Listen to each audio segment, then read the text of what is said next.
This program is co-powered by Amul, the taste of India.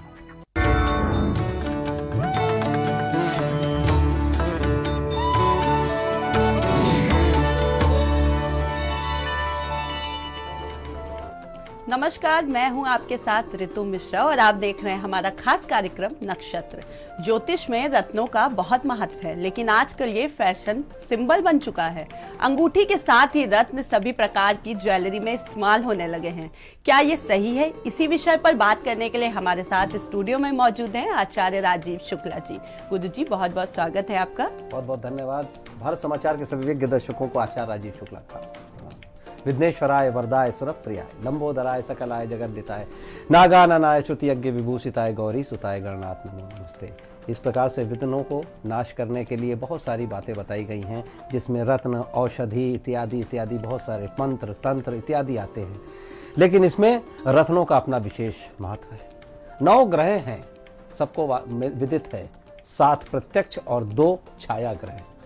इनको रत्न धारण करने से इससे बल मिलता है, यानी ग्रहों को भी बल मिलता है और समस्याओं से तो छुटकारा मिलता ही मिलता है।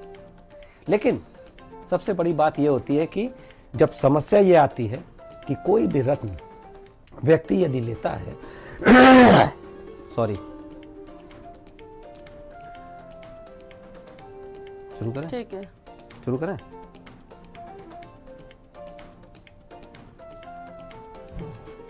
रत्न का महत्व ज्योतिष में बहुत उत्तम बताया गया है।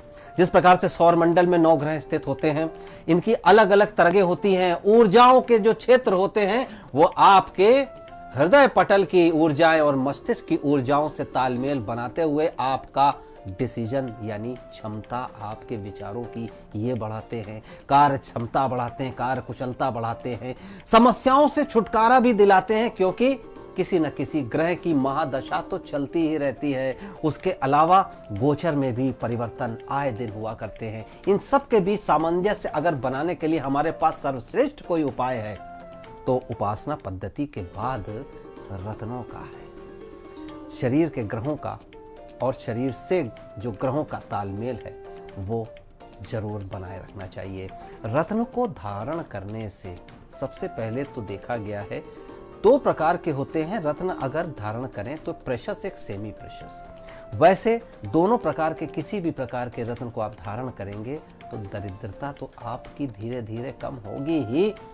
इसके साथ ही आपकी अगर आधी व्याधि इत्यादि है, यानी बीमारियां हैं अगर आपके पास, तो वो भी धीरे धीरे करके दूर होती हुई देखी जा सकती है। इसमें स्वास्थ्य में आने वाली समस्याएं अक्सर देखा जाता है होती हैं, लेकिन स्वास्थ्य की समस्याएं और दरिद्रता नाशक ये जरूर होते हैं। रत्न जरूर आजमाना चाहिए।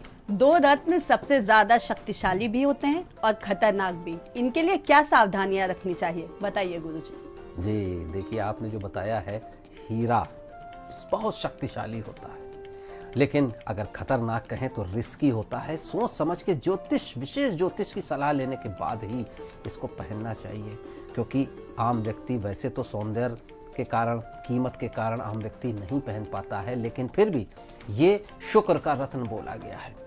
हीरा धारण करने से सुख, सौंदर्य और संपन्नता बहुत प्राप्त होती है। ये वैवाहिक जीवन में तो बिल्कुल जैसे वैवाहिक रेखा का काम करता है। शुक्र से संबंधित फील्ड है जितनी भी हैं, जैसे ग्लैमर से संबंधित फील्ड है, मीडिया से संबंधित फील्ड है, या आपकी कहीं परफॉर्मेंस ओरिएंटेड फील्ड है, या आपका आयात निर्यात, कपड़ों का व्यापार, बहुत सारी फील्ड हैं जिसमें आप इसका इस्तेमाल कर सकते हैं। दूसरा है नीलम, शक्तिशाली बहुत है लेकिन खतरनाक भी लोग बोलते हैं, क्योंकि उचित सलाह से पहनना चाहिए, इसलिए खतरनाक मैं कह रहा हूं। नीलम शनिदेव का है प्रमुख रत्न, और ये वायु तत्व को, जैसे कुंभ राशि होती है मूल त्रिकोण शनिदेव की राशि, वो वायु तत्व होती है, इसी प्रकार से ये वायु तत्व का ही नियंत्रण करता है।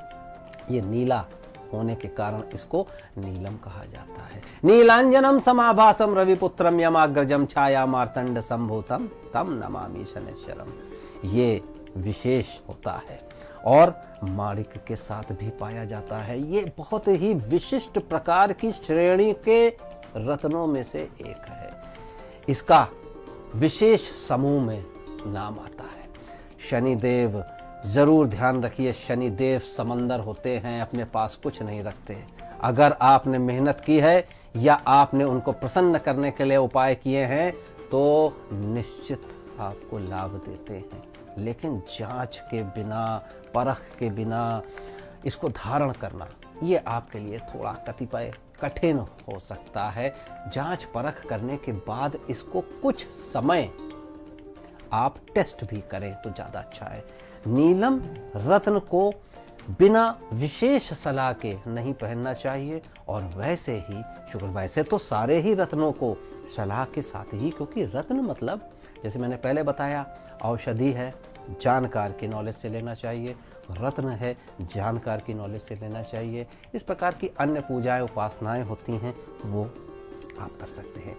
केवल और केवल कुछ लोग इसको श्रृंगार के लिए भी चाहते हैं कि हम रत्न पहने, तो वो ज़रूरी नहीं होता है।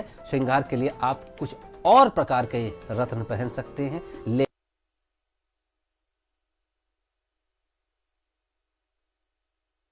लेकिन अगर दशा और इसके साथ आपका गोचर इत्यादि प्रभावित हो रहा है, और विशेष रूप से अगर हम शुक्र की बात कहें तो शुक्र को कई अन्य पत्थरों के साथ भी पहना जा सकता है। जैसे कुछ निषेध होते हैं, गोमेद हर के साथ नहीं पहना जा सकता, लेकिन शुक्र के साथ गोमेद और नीलम के साथ गोमेद चल जाता है। 21वें के बाद 50वें साल, 21 और 50वें साल के मध्य भी बहुत अच्छी आयु होती है इसको धारण करने की। हीरा जितना ज़्यादा सफ़ेद होगा, जितना ज़्यादा स्पार्कल होगा, दाग या टूटा हुआ हीरा अगर पहनते जिसमें दाग आ जाता है या टूटा होता है तो ये अपयश का कारण भी बनता है।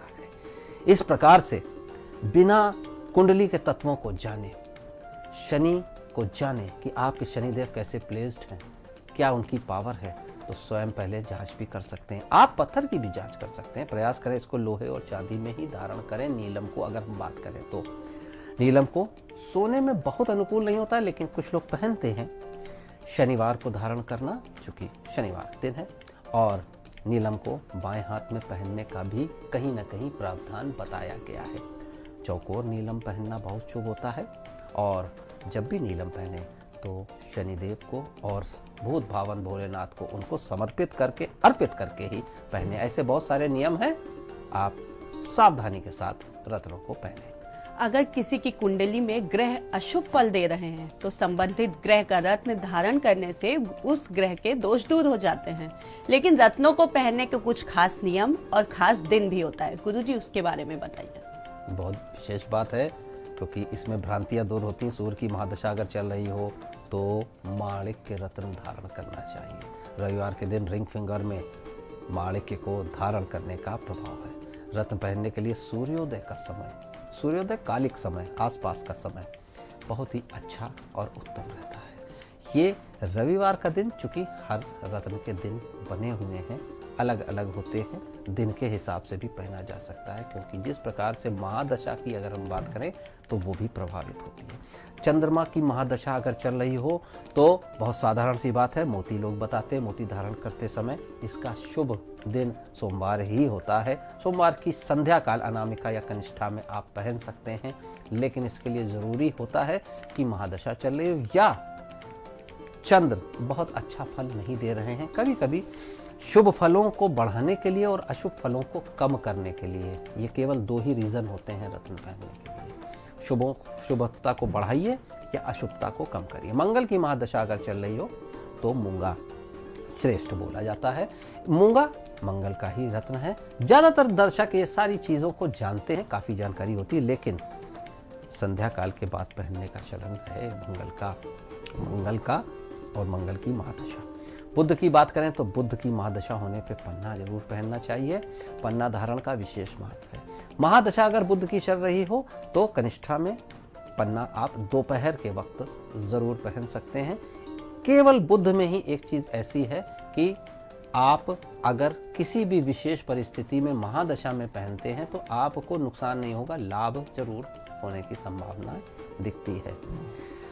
बृहस्पति देव की अगर हम बात करें तो पुखराज पहना जाता है। बृहस्पति देव की राशि होती है मीन और धनु, तर्जनी में पहना जाता है, और 10 से 12 बजे के मध्य प्रातः काल और 10 से 12 बजे के मध्य बृहस्पति देव का अभिजीत काल भी आता है। तर्जनी उंगली में पुखराज पहनना, अभिजीत यानी कि आपके जीवन में उदय होता है, शुभता बढ़ती है, क्योंकि किम करवंतु सर्वे ग्रह तस्य केंद्र से बृहस्पति, इतनी ज़्यादा महिमा बताई गई है कि अगर बृहस्पति देव कुंडली में केंद्र में हो तो और कोई ग्रह कुछ नहीं कर सकते। अलावा इसके राहु केतु की अगर हम बात करें तो मध्यमा यानी बीच की उंगली में गोमेद धारण करना बहुत उत्तम बताया जाता है। शनिवार का दिन गोमेद धारण करने के लिए एक अच्छा, क्योंकि शनिवत राहु और कुजवत केतु बोला गया है, मध्यमा उंगली में गोमेद को धारण करना बहुत ही उत्तम बताया गया है।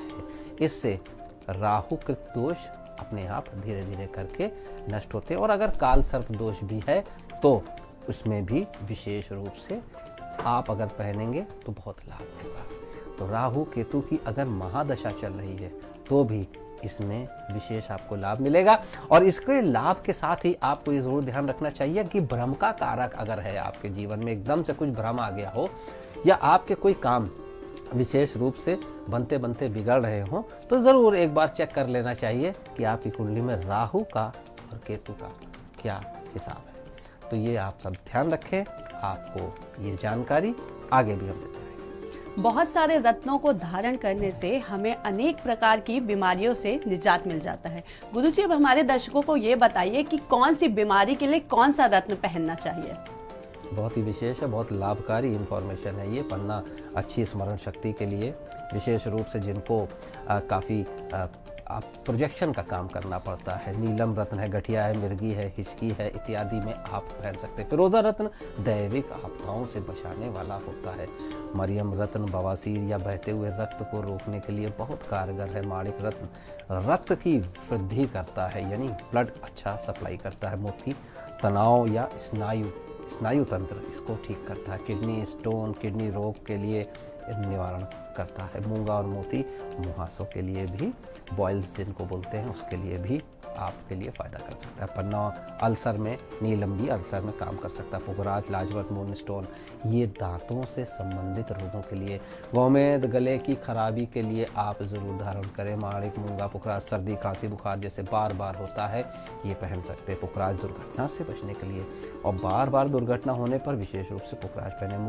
मूंगा, मोती, पन्ना इत्यादि भी आप पहन सकते हैं। पुखराज, मूंगा एक ही अंगूठी में ब्रेन ट्यूमर के लिए धारण कर सकते हैं। पुखराज, मूंगा अगर आप एक अंगूठी में बनाएंगे बड़ी बड़ी चीज़ों से भी बच सकते हैं। मोती, पुखराज, चांदी की चेन में हार्निया इत्यादि के लिए भी आपका बचाव हो सकता है।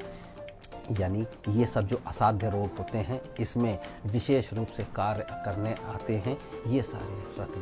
इसमें अलग अलग तरंगें होती हैं, और अलग अलग तरंगें हमारे बॉडी के, हमारे शरीर के अवयवों से रिएक्ट करती हैं, इनकी किरणें रिएक्ट करती हैं, और ये साइंटिफिकली प्रूव्ड भी है। लेकिन एकदम से चमत्कार नहीं होता है, लंबे समय तक पहनना पड़ता है और थेरेपी करनी पड़ती है, जिसको स्टोन थेरेपी बोलते हैं। कोई भी फल, कोई भी रत्न शुभ और अशुभ दोनों प्रकार के फल देता है। अधिक लाभ के लिए आप अपनी कुंडली आचार्य जी को दिखाकर अपने लिए उत्तम रत्न के बारे में भी जान सकते हैं। गुरु जी का कॉन्टैक्ट नंबर है 8004036524 और ईमेल आईडी है rajivshukla@gmail.com। गुरु जी, आपका हमारे दर्शकों तक अहम जानकारियां पहुंचाने के लिए धन्यवाद। कल हम फिर हाजिर होंगे कुछ नई जानकारी के साथ। देश और दुनिया की तमाम बड़ी खबरों के लिए देखते रहिए भारत समाचार।